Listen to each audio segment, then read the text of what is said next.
It's the part of the day every college student hates. We just can't stand getting out of bed each and every morning. Universities know this as well, posting surveys on their story about sleep and holding special talks about the effects of sleep deprivation. But do they really care? And what are those effects? That's where I come in. I'm currently a student at Indiana University, and I really want to see how a lack of sleep can affect our daily lives, that being our grades, mental health, relationships, and much more. I'll also be collecting information from other students in this regard while doing an experiment on my own, that being trying to spend the next 100 hours awake.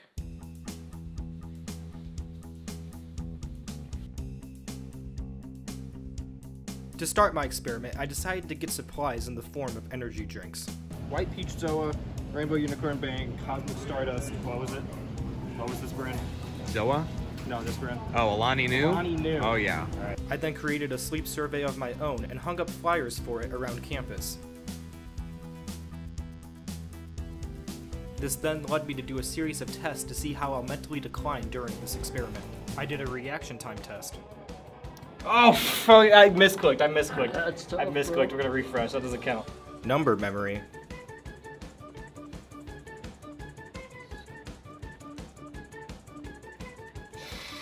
Oh! I knew something was off. I was too confident. Level 8. So I did 1, 2, 3, 4, 5, 6, 7, 8. So seven numbers I was able to remember. 1, 2, And the chimp test. 1, 2, 3, 4, 1, 2, 3. I think it's called the chimp test because chimps can do it like crazy. I can do it crazy. When it was all said and done, I had a reaction time of 259 milliseconds. I could remember up to 7 numbers, and the chimp test, I got a score of 11.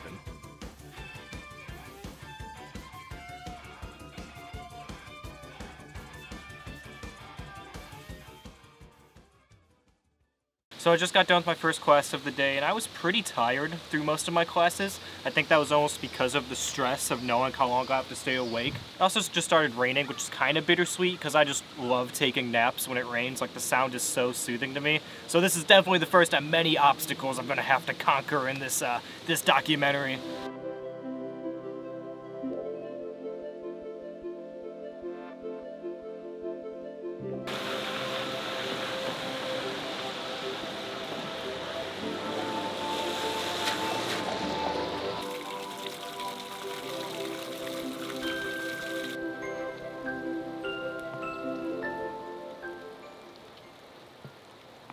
I was starting to get a little scared because when I started to tell people what I was doing, they all reacted with, I don't think you're going to be able to do it, Alex. "Wow, we got a downer, Get hater, out of a here. hater, There's no way you do it. hater, There's no hater."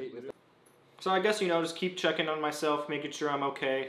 Right now, I feel pretty good. I feel 9 out of 10 right now, so.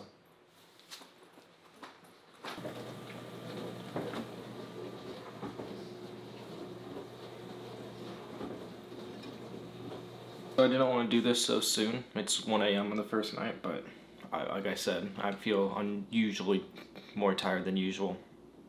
See, that just doesn't even make sense, so. I decided to do computer work for the rest of the night so that I would save my energy for the next day.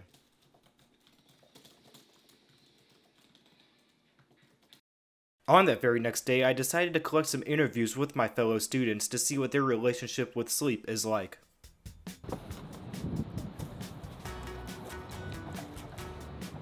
What's a normal, well, how should I phrase it? How many hours of sleep you get on an average night? That's a good way to phrase it. I think so. Usually I go to bed around midnight. And then some days I wake up, I'm going to say on average, around like 9:30. So I'm going to say 9.5 hours. Do you feel like that's enough sleep? I do. I just think that generally my body always likes to make me think I'm more tired than I am. I would say 5 to 6, but that is that is the average. Do you feel like that's enough? No. Like 5 hours probably, like 5 or 6 hours. Do you feel like that's enough sleep? I make it work. Make it work? Yeah. What are the main causes for like getting only 5 hours of sleep? I stay up on my phone a lot really late. I will finish my homework. It's not like I have that much work, but sometimes I just want time to myself. I try to go to bed at 10:30 and wake up at 7. So what is that, like 8.5-ish? Yeah, like I try to get 8 hours. Do you feel like that's enough sleep? I think it is. Yeah, and I can usually do 6 minimum.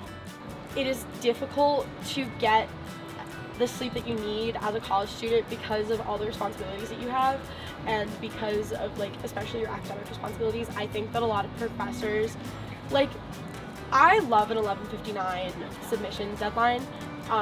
It does motivate me to put it off until very late at night sometimes.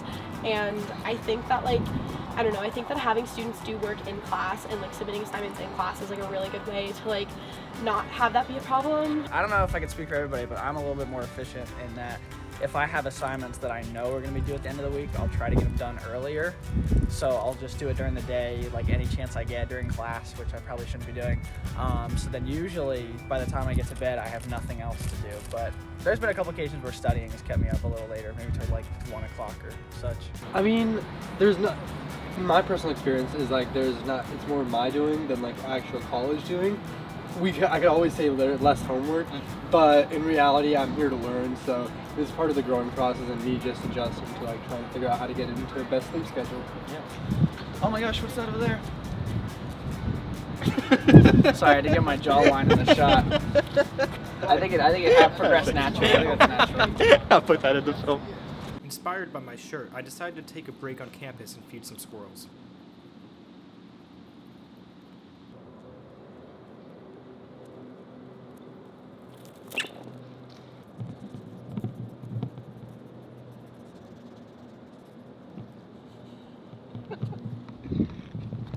I am stumbling over my words a lot more, and it's really hard for me to think of thoughts. Like when I was doing those interviews today, it was very hard for me to formulate the next question or even come up with the first one.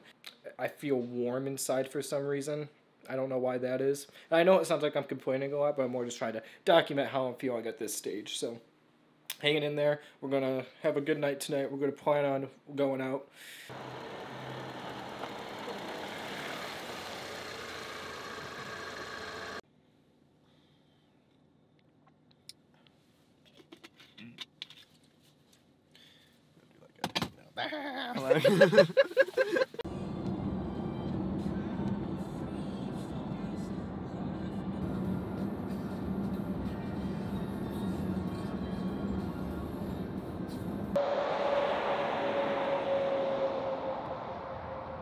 That was sick with the semi passing through.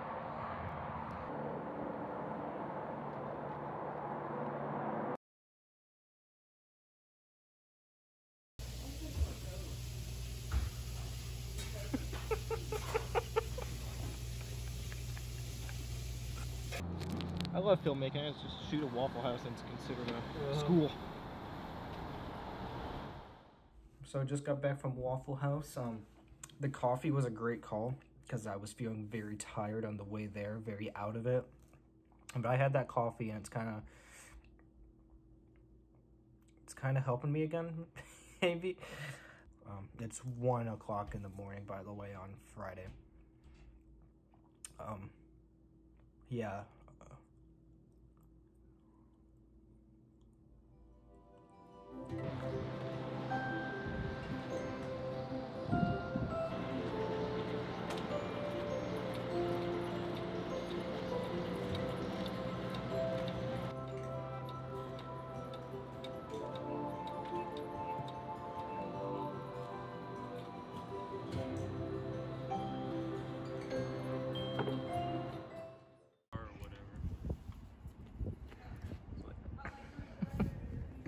Yay. Yay, 48 hours. I'm feeling pretty good. I was feeling pretty out of it. I still feel out of it. It's very hard for me to think right now. Get him and talk. It's been a process. Jack, how do you think I've been? I think Alex has been good. You don't seem way too tired until it comes to actually talking with other people and engaging. And then it's a little bit, it takes a second to process, but... It's definitely the processing is like, I don't know, I've put a little extra effort, but besides that, you seem pretty awake. it's a pretty sunny day. I think that helps. Yeah, that does help. I don't know, just gotta be in the mojo. It's a beautiful day. 266, that might be a faster reaction time than when I started, which is interesting. Because maybe I'm less nervous now and more in the zone. Well, let's see how my memory is. 251, 462, 9, 625, 1, 462, 9, 625. 4, 6, 9, 6, 5, 2, 2, 9. I was way off. I was not that far off on my first attempt on any of the numbers. 1, 2, 1, You know why it's 2. called the chimpanzee test? I think it's because chimpanzees are like insanely good at this. Yeah, they're better at it than humans. Like they can go to the millions with it. Mm-hmm. But that's because they get a banana if they do it right. And I'll give you a banana if you do it Okay, right. see now I'm gonna do it a lot better. All right, so we'll put those into the memory bank. This is yeah, good job. On my second round of tests, my reaction time was 305 milliseconds. I remembered up to 9 numbers, and on the chimp test, I got a 9. Since I wanted to keep doing normal things, that included taking a trip up to Indy for a class.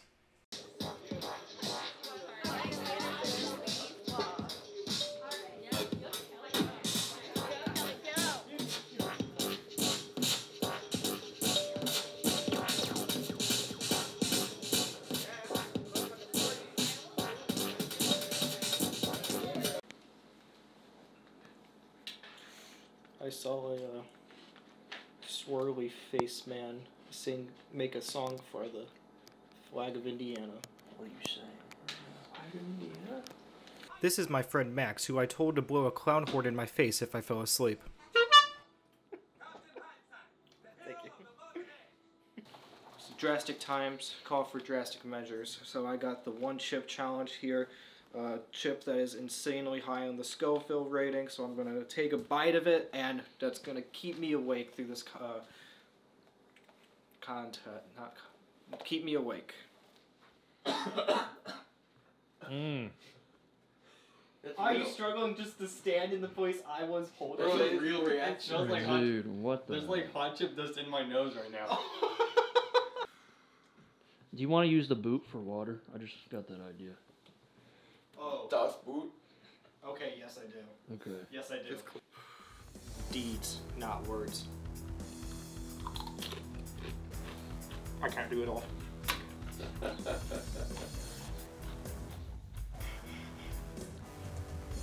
Max, Derek, get the milk. I actually feel sad right now.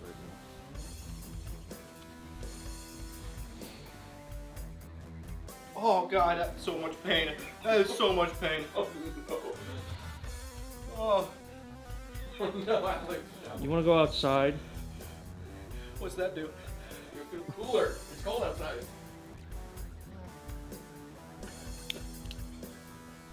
That's me spitting it out, not throwing up.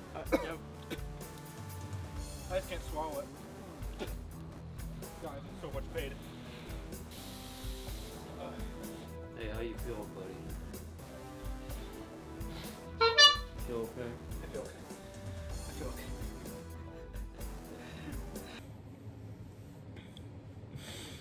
I'm in so much pain from the chip. I think this is it. I think I'm going to sleep. So I woke up about 2 hours ago, and that's definitely been the longest duration I've slept since Wednesday. I woke up not knowing what day it was. I thought it was Monday, and I was late to my classes and everything. And I have the biggest headache I've ever had in my entire life right now. It's so bad. And I just feel like everything's like a dream, and I haven't been able to really shake it since yesterday. So yeah, let's see. I'm curious now to see how long this does affect me and when I kind of go back to being normal, I guess. The results from my previous survey were quite interesting, with around 25% of students saying they only get around 5 hours of sleep and 70% saying that's not enough. Although I didn't reach my goal of 100 hours, I hope I brought up an interesting conversation about students and sleep, albeit in some dumb ways. I'm unsure if universities can do anything to help with students' sleep schedules. Maybe I'll sleep on it.